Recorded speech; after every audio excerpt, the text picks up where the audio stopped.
E aí, pessoal? Tudo pronto para mais um mergulho profundo. Hoje a gente vai desvendar a história de um cara que, olha, desafiou todos os limites. Lev Semenovich Pontryagin.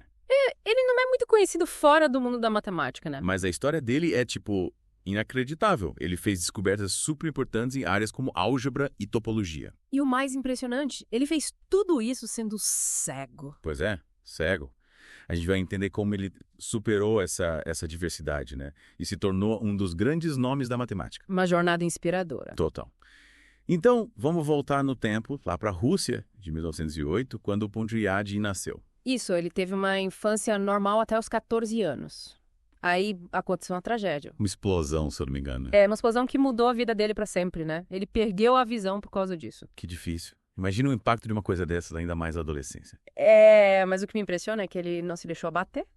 E a gente leu que a mãe dele, a Tatiana, teve um papel fundamental nisso. Sem dúvida, a Tatiana foi, a grande heroína da história dele. Uma mãe incrível, né? Ela fez de tudo para que ele não desistisse dos sonhos. E olha que ela não entendia nada de matemática antes do acidente. É mesmo? Mas para ajudar o filho, ela aprendeu tudo. Lia livros para ele, escrevia fórmulas matemáticas que ele ditava. Nossa, que dedicação. E tem mais, ela até aprendeu a ler em outros idiomas para ajudar o Pontryagin nos estudos. Caramba. Mas me fala, como ela explicava os símbolos matemáticos para ele? Tipo, frações, integrais, essas coisas. Boa pergunta. Ela criou, um sistema de linguagem próprio, sabe? Para descrever os símbolos. Que interessante. Por exemplo, o símbolo de interseção ela chamava de cauda para baixo. E o de união de cauda para cima. Ah, entendi. Ela traduziu matemática para um idioma que ele pudesse enxergar com a mente. Exatamente! Genial. Mas, e aí? Como foi a trajetória acadêmica dele? Imagino que não deve ter sido fácil entrar na universidade sendo cego. Mas para ele, barreiras eram só desafios a serem superados. Em 1925, ele entrou na Universidade de Moscou. E, rapidamente, ele começou a impressionar todo mundo com inteligência. Parece que a cegueira acabou aguçando ainda mais a capacidade dele de memorização e raciocínio. Tinha que ter uma memória incrível, né? Para lidar com fórmulas e conceitos tão complexos. Total. E a gente leu que ele desenvolveu métodos próprios para visualizar a matemática mentalmente. É como se ele tivesse criado um mapa mental em 3D dos conceitos. Fascinante. É. A mente dele funcionava de um jeito totalmente diferente, né? Mas me conta, quem foram as pessoas que influenciaram ele na universidade? Um dos grandes nomes foi o matemático Pavel Alexandrov. Sim. Ele reconheceu o talento do Pontryagin logo de cara. E meio que apadrinhou ele na universidade, sabe? Legal. Orientou as pesquisas dele, incentivou os estudos, abriu portas. Bacana. E com essa dupla, Pontryagin e Alexandrov, a gente já pode esperar grandes descobertas. Mas em que área da matemática eles estavam focando? Olha, o Pontryagin era um cara que não gostava de se limitar a uma área só. Ele dizia que o interesse dele estava nos problemas onde a álgebra e a topologia se encontram. Espera aí, você pode explicar isso pra gente? O que é essa intersecção entre álgebra e topologia? Para quem não é da área, parece complicado. Pode parecer. Mas eu vou tentar simplificar. A álgebra lida com estruturas matemáticas, tipo equações, e a topologia estuda as propriedades dos espaços, tipo a forma geral de um objeto. Imagina um donut e uma xícara de café. Para um topólogo, eles são a mesma coisa. Porque você pode deformar um no outro sem cortar nem colar. Nossa, interessante. Nunca tinha pensado nisso. Pois é. E o Pontryagin usava as ferramentas da álgebra para estudar esses espaços topológicos. Entendi. Ele usava uma área da matemática para desvendar os segredos de outra, mesmo sem poder enxergar as formas. Exatamente. E essa abordagem, essa mistura de áreas, levou ele a fazer grandes descobertas, né? Sim. Uma delas foi o famoso Teorema da Dualidade de Pontryagin. Eita, mais um nome complicado. O que esse teorema diz? Tenta explicar de um jeito que a gente possa entender. Simplificando bastante, ele estabelece uma relação entre as propriedades de um espaço topológico e as propriedades de um grupo algébrico. É como se ele dissesse: para entender um espaço, você pode olhar para o reflexo dele no mundo da álgebra. Nossa, é incrível como ele conseguia navegar por esses conceitos abstratos com tanta maestria. Mas me fala, ele só trabalhou com essa dualidade entre álgebra e topologia ou se aventurou em outras áreas? A mente inquieta do Pontryagin não parava. Ele também fez contribuições importantes para a teoria de controle ótimo. Controle ótimo, interessante. Mas esse é assunto para a próxima parte do nosso mergulho. De volta para o nosso mergulho profundo na mente brilhante de Lev Pontryagin. Lembram que na primeira parte a gente viu como ele superou a cegueira para se destacar no mundo da matemática. É verdade. E a gente ficou impressionado com a história da mãe dele, né? Tatiana, que mãe incrível. Sem dúvida, uma verdadeira heroína. Mas a história do Pontryagin não para por aí. Ele também deixou sua marca em outra área super importante da matemática. a teoria de controle ótimo. Controle ótimo. Me parece familiar. Não sei se consigo explicar direito. Muita gente usa os resultados dessa teoria no dia a dia sem saber. Basicamente, a teoria de controle ótimo busca a melhor maneira de controlar um sistema para atingir um objetivo. Pensa num foguete espacial que precisa ser lançado em órbita. Tô imaginando. Você precisa controlar a força dos motores, o ângulo da trajetória, a quantidade de combustível. Tudo isso para garantir que o foguete chegue no destino certo de forma eficiente e segura. Entendi.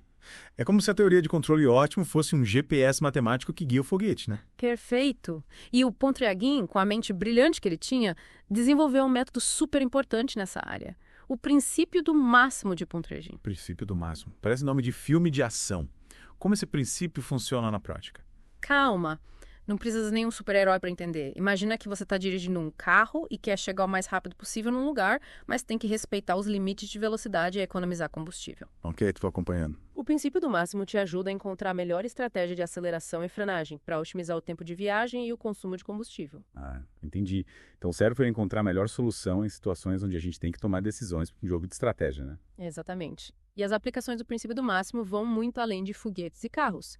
Ele é usado em economia, engenharia, robótica e até em biologia. Biologia. Sério? Me dá um exemplo? Claro. Imagina um sistema ecológico tipo uma floresta. O princípio do máximo pode ser usado para modelar o crescimento das populações de diferentes espécies, levando em conta fatores como a disponibilidade de recursos, competição entre espécies e predação. Com isso, os cientistas conseguem entender melhor a dinâmica do ecossistema e tomar decisões mais eficazes para a sua conservação. Nossa, que legal! O Pontryagin realmente deixou um legado enorme. Ele usou a matemática para resolver problemas em várias áreas. Mas me fala como ele, sendo cego, conseguia trabalhar com esses conceitos complexos de controle ótimo. Lembra que na primeira parte a gente falou que ele desenvolveu um mapa mental em 3D para lidar com os conceitos matemáticos? Lembra? Então ele usava esse mapa mental para trabalhar com a teoria de controle ótimo também. Então ele meio que traduzia as equações e os gráficos para esse mapa mental. Isso. Ele usava a memória, a intuição matemática e o raciocínio lógico para navegar nesse mapa mental e encontrar as soluções para os problemas. É incrível como ele abstraía o mundo físico e manipulava conceitos matemáticos sem enxergar. Pois é, essa capacidade de abstração era fundamental para ele. Afinal, a teoria de controle ótimo lida com sistemas complexos e que mudam o tempo todo. Mas, além do princípio do máximo, ele fez outras contribuições importantes para essa área. Sim.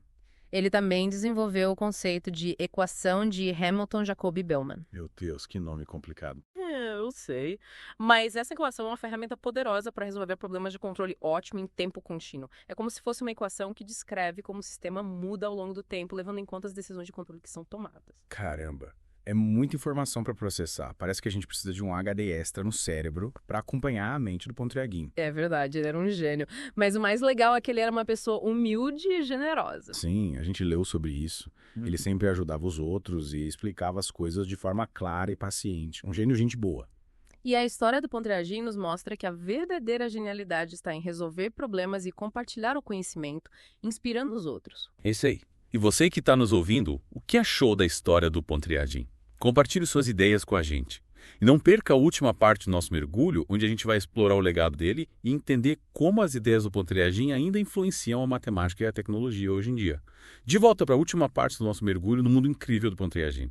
A gente viu como ele revolucionou a matemática, né? Mesmo com todas as dificuldades. A história dele é de inspirar qualquer um. Mas o que eu acho mais legal é que o legado dele vai além das fórmulas e teoremas, sabe? Verdade. Ele mostrou que a gente é capaz de superar qualquer coisa quando tem paixão e força de vontade. Mas falando em legado, o que ele deixou de mais importante para a matemática, o que os matemáticos de hoje ainda usam do trabalho dele? Uma das coisas que mais impressionam no trabalho do Pontryagin é a originalidade, sabe? Ele via a matemática de um jeito diferente, conseguia conectar áreas que, para a maioria das pessoas, parecem totalmente separadas. A álgebra e a topologia, né, que a gente viu na primeira parte. Exatamente. E essa visão, essa mistura de áreas, permitiu que ele fizesse descobertas inovadoras, como a construção de Pontryagin-Thom. Construção de Pontryagin-Thom. Parece nome de nave espacial. O nome é meio complicado, mas essa construção é uma ferramenta importante para estudar espaços topológicos, lembra? Ah, sim. Aqueles espaços que podem ser deformados sem perder suas propriedades, tipo o donut e a xícara de café. Isso, imagina que você tem um espaço topológico super complicado, cheio de detalhes. A construção de Pontryagin-Thom permite desmontar esse espaço em partes menores, mais fáceis de entender. Tipo um quebra-cabeça. Exatamente. A gente separa as peças para conseguir entender melhor. E aí, analisando cada peça, a gente consegue informações importantes sobre o espaço como um todo. E depois a gente remonta o quebra-cabeça para ver a imagem completa. Mas me fala, além dessa construção, ele deixou outras ferramentas matemáticas importantes.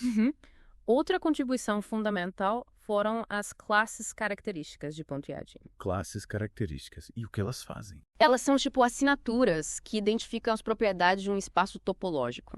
Cada espaço tem a sua única. Interessante. E o que essas assinaturas revelam?